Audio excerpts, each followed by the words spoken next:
Hi and welcome to everyone. I'm Karina and welcome to my homeschool room.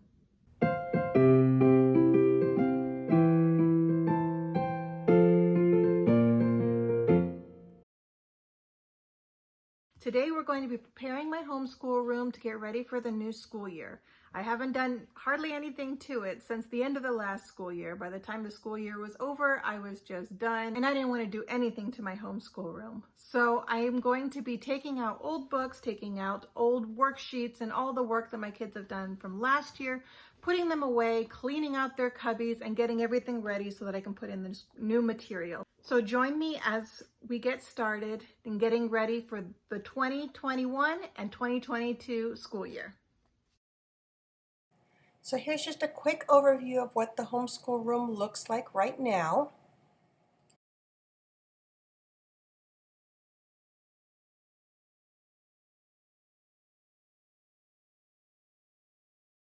So with this cabinet over here, I'm just going to be organizing it and dusting it. It might not look too dusty, but yeah, super dusty. So we'll just be cleaning that up. Over here I have to move these posters and the calendar. We just installed this TV and it's covering part of the posters that I had up. So we'll move those down so that we can see all of that.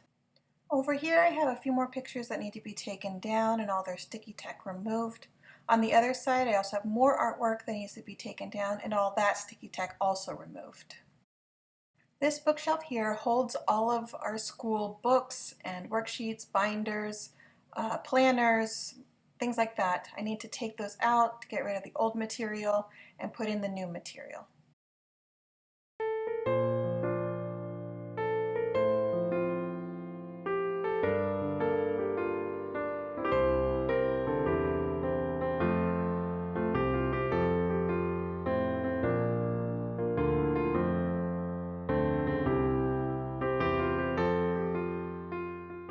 So this little sign here I'm going to keep because I really like it.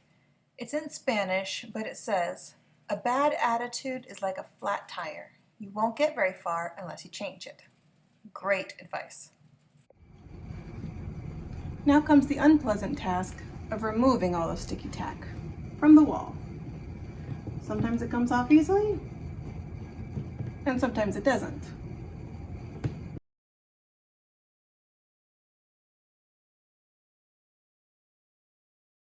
We learned that Abraham Lincoln was 6'4", and with his 8-inch top hat, that's about how tall he would be.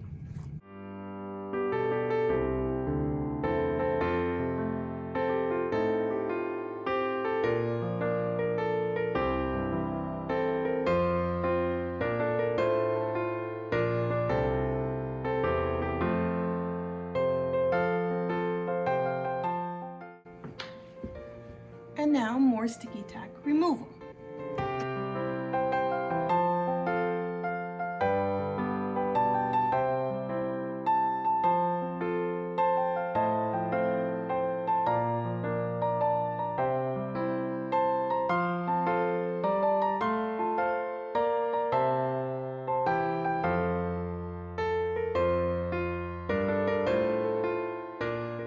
So I finally got all that sticky tack taken off, and it took me probably 10 minutes, and I think I even broke a sweat. That was hard work.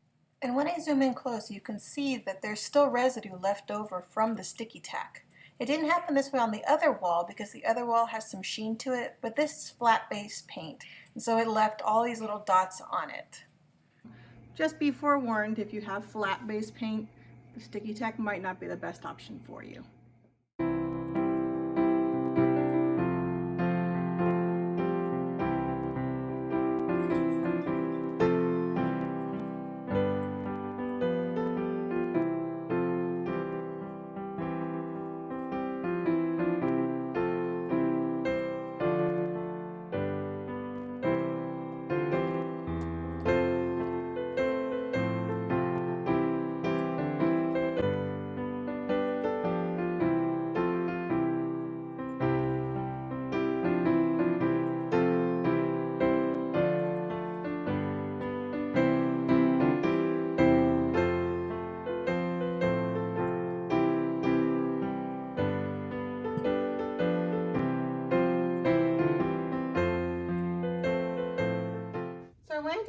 our magnet system. So as you can see here on our calendar, the back of every number and on our calendar for each square has its own magnet. That way, no matter what the month is, we can switch it out.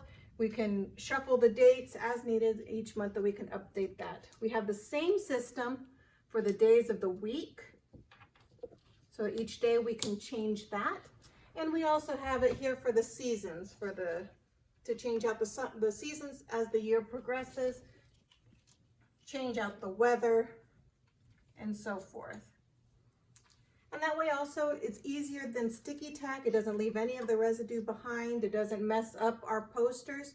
And it's easy to put away. If, say, we're in the month of February and I only need 28 days in the month, these are real easy to just stack and put away, and they don't get ruined by the stickiness of the sticky tack.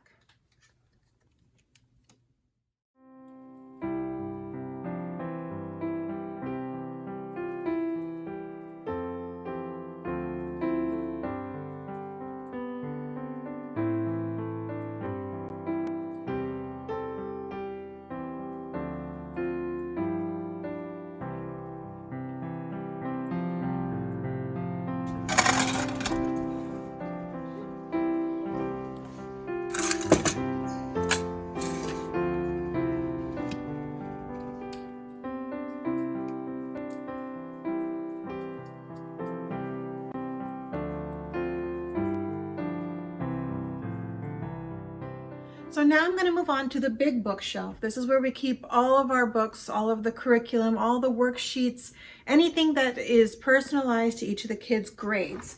So all of their different books, their math books, English books, all those things we keep in this bookshelf here, and they each get their own little cubby hole. So this is basically what it's looked like since the end of the last school year. So I need to take out books that they used last year and won't be using this year. I need to clean out the cubby holes, and I need to then replace the books that they will be using again this year, and leaving space for the books that will be new to this year's curriculum.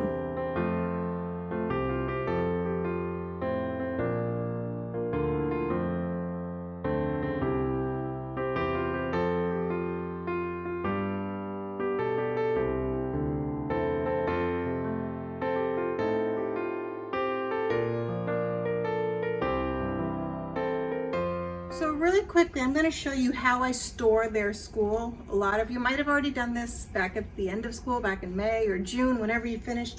But since I just left everything exactly how it was, I'm just now doing this.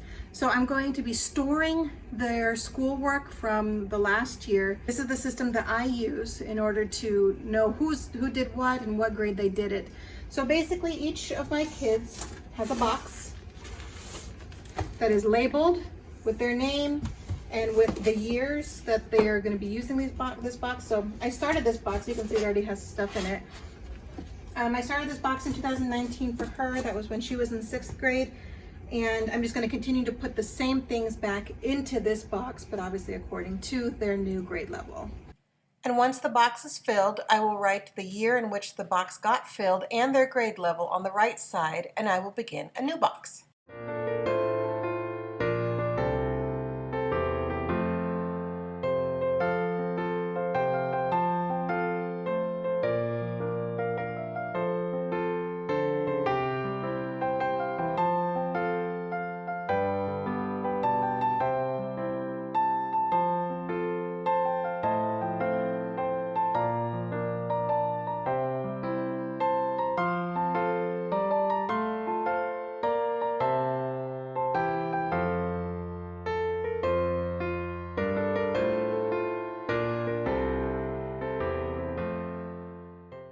And now what I do each year is I take all the books that weren't written in, the non-consumables that I will be using again for another child, another year. I just put a rubber band around those just to keep them together. And then I can store them in my storage area until I'm ready to use them again another year. And now I'm just going to put back the books that she will be using again. Her writing book is a 2-year book. And then these are just empty binders that we'll just repurpose from last year to use again for this year. some more cleaning.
Now I have it all clean. It looks pretty empty right now because I haven't put in the new material, but once I get all the new material in, it'll be pretty full.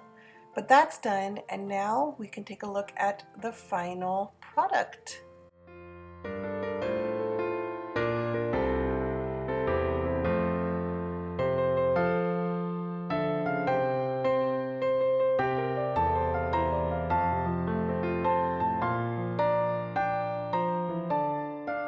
And thank you for joining me as I prepare my homeschool room for the next school year. I wish you the best of luck as the school year begins, as you're purchasing your materials and getting everything ready. I hope your kids are as excited as mine are, and I'm excited to get started too. Bye!